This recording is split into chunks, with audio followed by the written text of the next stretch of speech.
Olha, levantamento do IBGE aponta que o número de famílias que vivem na extrema pobreza aumentou no Brasil.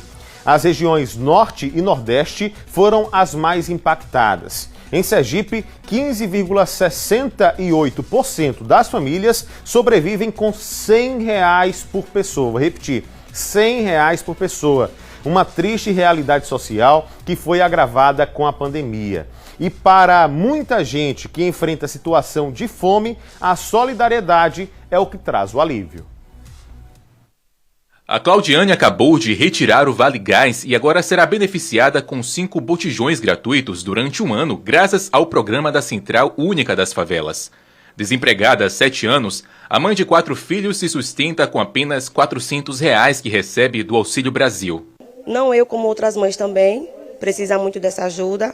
Hoje está um dia muito difícil, tanto para as mães solteiras como para os pais também. Então, essa ajuda da CUFA está sendo uma coisa inacreditável.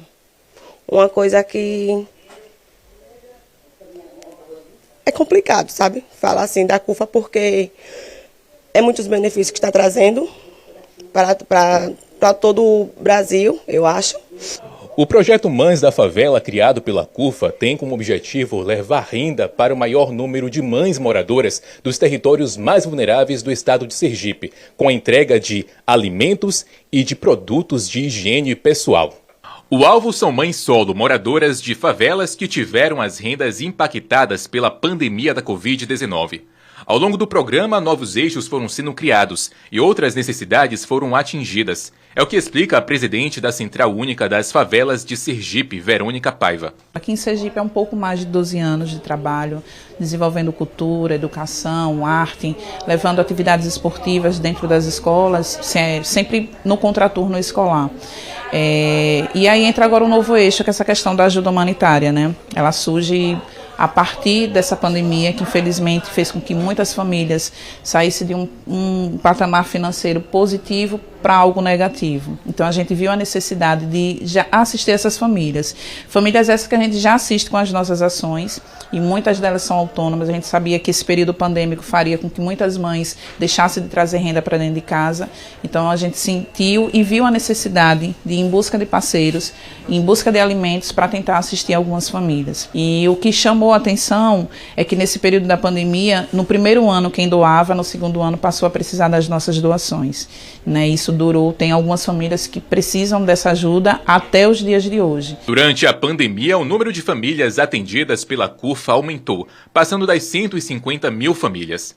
De março de 2020 até março deste ano, mais de 3 mil quilos de alimentos foram entregues, 15 mil tickets de alimentação, mais de 5 mil toneladas de roupas e mais de 5 mil absorventes distribuídos. O segundo inquérito sobre insegurança alimentar no contexto da pandemia da Covid-19 no Brasil revelou que a pandemia agravou a fome no país e 14 milhões de brasileiros a mais estão em situação de insegurança alimentar grave em 2022, na comparação com 2020.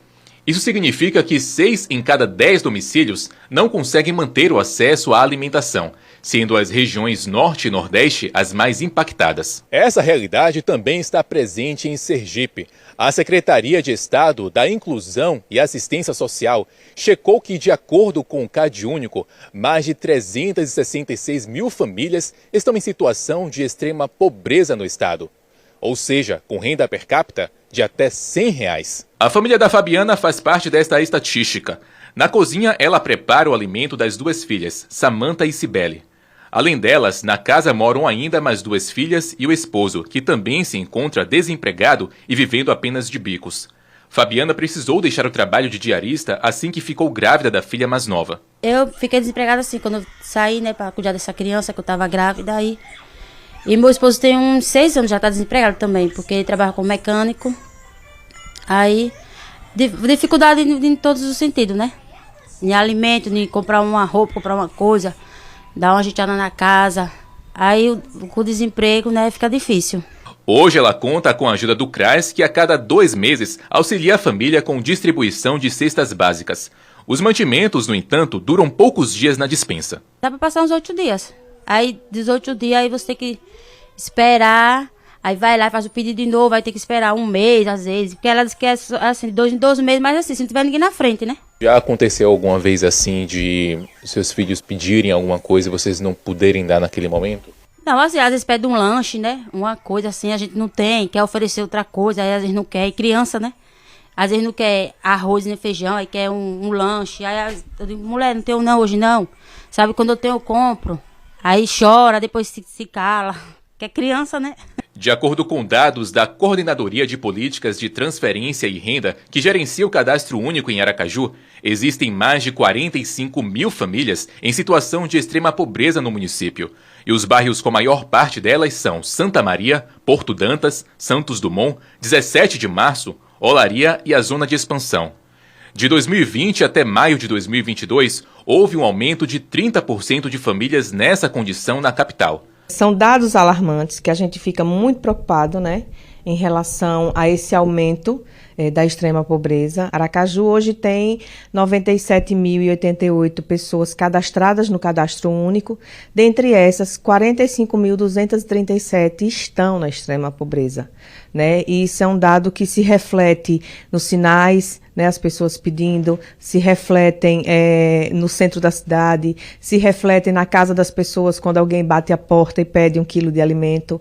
Então, é um trabalho, na verdade, de tentar resgatar essas famílias da extrema pobreza. A gente tem a inserção delas nos nossos benefícios, né, a distribuição de cesta básica, a concessão de um auxílio, um aluguel. A secretária conta que o governo federal fez cortes de recursos fundamentais que levariam os programas da secretaria a mais pessoas, impactando no desenvolvimento da política da assistência social. Nós temos recursos pactuados com o governo federal, com o governo estadual, e assim, o governo federal, ele vem fazendo esse corte nos repasses dos recursos, né, ou descontinuidade desses recursos esses que a gente pode estar incrementando a nossa política da assistência e levando mais benefícios à população. Então, para você ter uma ideia, hoje Aracaju quase 95% de toda a política da assistência é custeada com recurso próprio. Precisa de outras fontes para que essas políticas da assistência sejam custeadas.